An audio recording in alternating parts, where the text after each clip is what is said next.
पहाड़ों पर हो रही बारिश और बांधों से छोड़े जा रहे पानी का असर निचले इलाकों में दिखने लगा है।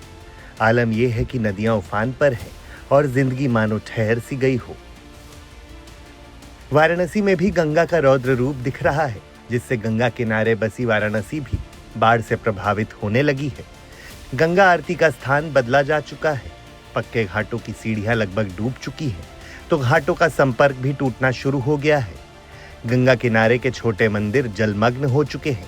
वहीं अब महाशमशान मणिकर्णिका घाट का काफी हिस्सा डूब चुका है, जिसके चलते छतों पर शवदाह करना पड़ रहा है। कहा जाता है कि काशी के महाशमशान मणिकर्णिका घाट पर दाह संस्कार करने मात्र से मृतक की आत्मा को मुक्ति और मोक्ष की प्राप्ति हो जाती है। इसी आस्था के साथ दुनिया भर से सनातनी यहाँ आते हैं, लेकिन मोक्ष के इस रास्ते में अब समस्याएं भी होने लगी हैं। यानी मोक्षदायिनी काशी में अब मोक्ष मिलना उतना आसान नहीं रह गया, क्योंकि गंगा में आई बाढ़ ने महाशमशान मणिकर्णिका घाट के ज्यादातर शवदाह वाले प्लेटफॉर्म को डुबा दिया है। गंगा किनारे 3 प्लेटफॉर्म बाढ़ के आगोश में जा चुके हैं और बाकी बचे 2 पर ही शवदाह चल रहा है।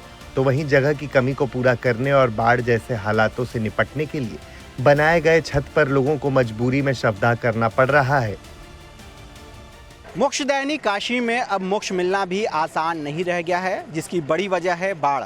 जी हाँ, पहाड़ों पर लगातार हो रही बारिश और बांधों से छोड़े जा रहे पानी की वजह से बनारस के घाट अब डूबना शुरू हो गए हैं। घाटों का आपसी संपर्क भी टूटना शुरू हो गया है। और बात अगर महाशमशान मणिकर्णिका घाट की करें, जहां पर कहा जाता है कभी भी शवदाह बंद नहीं होता और लगातार 24 घंटे ये अंतिम क्रिया जारी रहती है, वहां देख सकते हैं कि बाढ़ का पानी आ पहुंचा है। बताया जा रहा है कि 7 प्लेटफॉर्म में से 4 प्लेटफॉर्म पूरी तरह से जलमग्न हो गए हैं, जबकि नीचे के बचे 2 प्लेटफॉर्म जो गंगा घाट किनारे है वहीं पर शवदाह हो पा रहा है। जबकि जो ऊंचाई पे जिसे छत कहते हैं, वे बाढ़ की विभीषिका से बचने के लिए बनाया गया, अंतिम संस्कार करने के लिए बनाया गया ये छत, यहाँ पर भी अंतिम संस्कार हो रहा है। तो कुल 3 प्लेटफॉर्म पर जो क्षमता थी बाढ़ की वजह से घट गई है। 7 प्लेटफॉर्म पर लगभग एक बार में 40 शव दाह हुआ करते थे, तो अब घटकर 15 से 20 शव ही यहाँ पर अंतिम संस्कार किए जा पा रहे हैं। देख सकते हैं कि पूरी तरह से बाढ़ के पानी ने घाटों की सीढ़ियों को अपने आगोश में ले लिया है और धीरे धीरे ऊपर की ओर बढ़ रही हैं। अगर ऐसे ही लगातार गंगा का जलस्तर बढ़ता रहा तो आने वाले समय में ये घाट भी पूरी तरह से डूब जाएंगे और मजबूरी में छतों पर ही शवदाह करना पड़ेगा, क्योंकि गंगा घाट किनारे सभी मंदिर जलमग्न हो गए हैं। जितनी चौकियां थीं, आरती स्थल थे, उनको ऊपर की ओर लोग ले जा रहे हैं, वहां से पलायन कर रहे हैं। बढ़ते जलस्तर को देखते हुए वाराणसी के जिलाधिकारी सुरेंद्र कुमार ने बाढ़ की तैयारियों के बारे में क्या कुछ बताया है, सुन लीजिए। जनपद वाराणसी में अगर हम देखें तो मूल रूप से गंगा और वरुणा नदी को हम लोग को देखना होता है। उसमें जलस्तर की स्थिति को लगातार सतत दृष्टि बनाई रखी जाती है।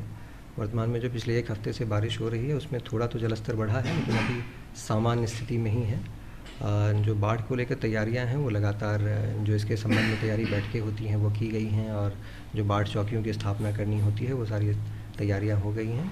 उसके अतिरिक्त जो फूड पैकेट्स डिस्ट्रीब्यूट होने होते हैं या जो बाढ़ चौकियों में लोग आते हैं उनके लिए खाद्य सामग्री की व्यवस्था करनी होती है, उसके टेंडरिंग होकर उसकी व्यवस्थाएं भी हो गई हैं।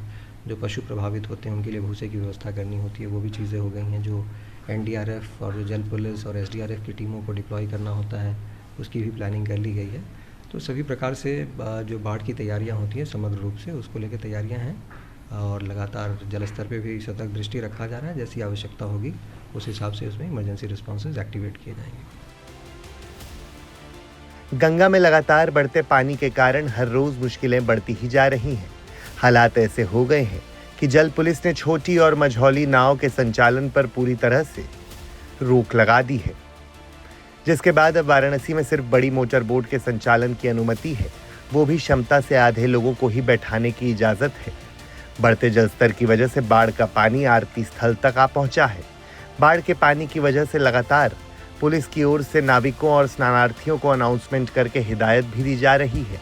अगर गंगा के जलस्तर में और बढ़ाव होता है तो मोटर बोट पर भी रोक लग जाएगी और 2-3 महीने उन्हें बैठकर ही बेगारी झेलनी पड़ेगी।